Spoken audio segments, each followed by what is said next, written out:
नए साल की शुरुआत होते ही मेरठ में ताबड़तोड़ लूट की वारदातें हो रही थी और हर बार पुलिस के पैरों से इसलिए जमीन निकल जाती थी क्योंकि लूट करने वाले अपराधी पुलिस के हत्थे नहीं चल रहे थे।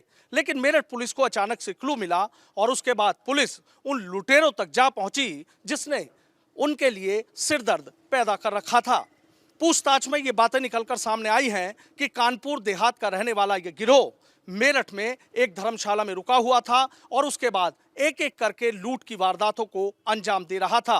पूछताछ में मेरठ और गाजियाबाद में 11 से ज्यादा घटनाओं का खुलासा आज एसएसपी ने अपनी प्रेस कॉन्फ्रेंस में कर दिया। लेकिन सवाल ये उठ रहा है कि इतने लंबे समय से ये लोग मेरठ में खुलेआम बेखौफ आसानी से घूमते रहे और लूट की वारदातों को अंजाम देते रहे, आखिर पुलिस के हत्थे क्यों नहीं चढ़े? कितने लोग पकड़े गए, क्या बरामद हो गया? ये विगत दिनों में थाना नौचंदी के अंतर्गत दो घटनाएं हुई थी, जिसमें कि एक महिला थी, उनसे सेंट्रल मार्केट के जब ख़त्म होता है उसके आगे जाके एक पर्स छीन लिया गया था। इसी तरह से एक व्यक्ति है जो अपने एटीएम से पैसे निकाल के जा रहे थे, 50,000 रुपये उनसे छीन लिए गए थे। और उसी वक्त जो है, जो पहले नौचंदी में जो घटना हुई थी पर्स छीनने की, उसी दौरान थाना सदर बाज़ार में एक चेन छिनैती की घटना हुई थी और उसी के अलावा एक कोतवाली में भी घटना हुई थी इसी तरह चेन छिनैती की।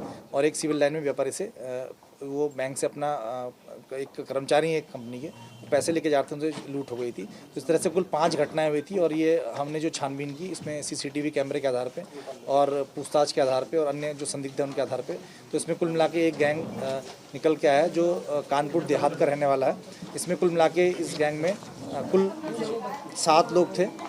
7 लोग में से हमने आज 4 लोगों को गिरफ्तार किया है, जिसमें कि राहुल कंजड़ पुत्र अनिल कुमार, ये रसूलाबाद कानपुर देहात के रहने वाले हैं, और कुलदीप उर्फ लल्ला, ये भी मंगलपुर थाना मंगलपुर कानपुर देहात के, और किशन पुत्र अतर सिंह, ये रसूलाबाद कानपुर देहात के रहने वाले हैं। और जो चौथे जो ये व्यक्ति हैं इसमें इसके अलावा इसमें जो फरार रामू पुत्र जहान सिंह, ये भी मंगलपुर थाना के रहने वाले हैं। और जो फरार चल रहे हैं इसमें 3 अभी फरार चल रहे हैं, इनको पकड़ा जाएगा जल्दी। और ये गैंग जो बताया गया कि एनसीआर के आसपास जो हमारे गाजियाबाद, यहाँ पे मेरठ और जो अन्य जनपद हैं, यहाँ पे लूट की घटना को अंजाम देते थे। ये कुछ दिनों के लिए आते थे, जैसे 5-7 दिनों के लिए एक जनपद में आते थे, वहाँ लगातार घटनाएं करते थे और घटना करने के बाद वहाँ से वो चले आते थे और फिर उस जनपद में दोबारा आते नहीं थे, लंबे अंतराल के बाद आते थे। कितने लोग का ग्रोह है? पूरा ये ग्रोह अभी कितने लोग हैं? हमारे यहाँ जो घटनाएं हुई हैं उसमें 7 लोग शामिल थे, जो अभी तक हमारी छानबीन में निकल के आए। उसमें से 4 लोगों को हमारे द्वारा गिरफ्तार किया गया, बाकी 3 लोग अभी फरार चल रहे हैं, उनको भी जल्दी गिरफ्तार किया जाएगा। दूर लूट करने का कारण क्या है कि पुलिस नहीं पकड़ पाएगी? हाँ, नहीं, इनका ये मानना था कि जैसे अगर ये कानपुर के रहने वाले और यहाँ घटना करते हैं तो यहाँ पे, क्योंकि इनका पूर्व में कोई आपराधिक इतिहास नहीं होता है, पहले ये चीज़ घटनाएं करते हैं और साथ में इनको यहाँ कोई पहचानने वाला नहीं होता है। पुलिस का जो मुखबिर तंत्र है वो भी इनके बारे में लोकल स्तर पर जानता नहीं है, तो यहाँ एक घटना को 2-3-4 दिन लगातार घटना करके यहाँ से फिर निकल जाते थे। मुख्य संरचना कौन है? किन लोगों के साथ और क्या इनका पूरा तरीका था? ये पहले आके ये मोटरसाइकिल से, जो दोपहिया वाहन है, ये 2 मोटरसाइकिल और एक स्कूटी से यहाँ पे आए थे और यहाँ पे ये एक बहुत ही निम्न तबके के जो होटल वगैरह होते हैं वहाँ पे रुकते थे। और वहाँ पे ये जब बैंक में जाके, जो जितने बैंक्स होते हैं उनकी ये रेकी करते थे, जाके 2-2 के संख्या में जाते थे वहाँ पे।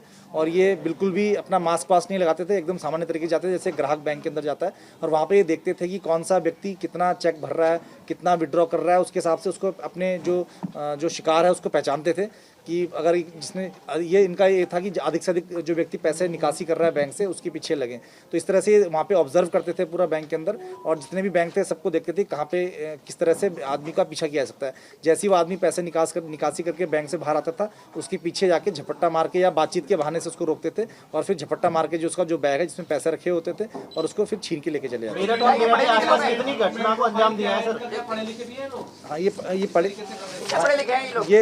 पढ़े लिखे नहीं है। और यहाँ पे के आसपास कितनी घटनाओं का ये यहाँ पे जनपद इसमें हमारे पास एनसीआर में जनपद गाजियाबाद की काफ़ी घटनाएं, इसमें मोदी नगर की घटना है, गाजियाबाद की घटना है, और यहाँ पे चेन छिनैती की घटनाएं जो है गाजियाबाद की और उसके आसपास की काफ़ी मिली, नोएडा की मिली है। उसका जो पूरा जो डिटेल है आपको थोड़ी देर में आपको हम प्रिंट करके आपको दे देंगे कि कौन कौन सी घटनाएं यहाँ पे खुली हैं। सर, लूट का जो सामान होता था उसे कहाँ बेचते थे? अभी ये जैसे यहाँ पे नहीं, ये अभी कुछ समय के लिए जैसे यहाँ पे आ गए, कुछ समय के लिए यहाँ पे आके पहले घटनाओं को अंजाम देके उसके बाद ये जो पूरा सामान है वो एक व्यक्ति के पास इकट्ठा करते थे, जो उनका सरगना है राहुल नाम का जो व्यक्ति, उसके पास इकट्ठा करते थे। और उसके बाद फिर ये अभी जब ये जाने वाले यहाँ से जब निकलने वाले थे उस दौरान पुराने पकड़े गए, और नहीं तो ये जाके होता है कहीं अन्य जनपद में इसको बेचते या जो उसको डिस्पोज ऑफ करना वो करते।